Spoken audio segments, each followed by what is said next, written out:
నిన్న మధ్యాహ్నం నుంచి చాలా ప్యాథరిక్ ఇన్సిడెంట్. ఏప్రిల్ 22 పుల్వామా అటాక్ తర్వాత ఇంత దారుణమైన టెర్రర్ అటాక్ జరగటం ఇదే తొలిసారి. ఆల్మోస్ట్ ఆఫ్టర్ 8 ఇయర్స్ అనమాట.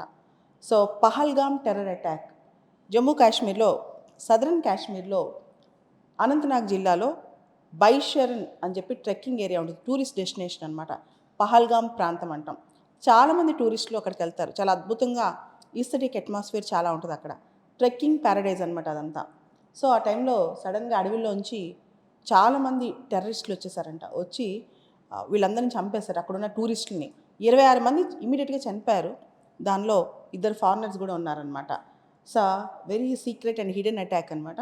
Lashkar e Taiba offshoot the resistance front వాళ్ళు రెస్పాన్సిబిలిటీ క్లెయిమ్ చేశారు.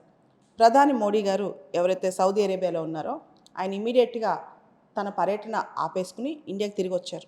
మన national security adviser Ajit Doval, external affairs minister Jaishankar గారు ఇంకా ఇతరులతో కలిసి మీటింగ్ కూడా, ఎమర్జెన్సీ మీటింగ్ కండక్ట్ చేశారు అక్కడున్న సిచ్యువేషన్.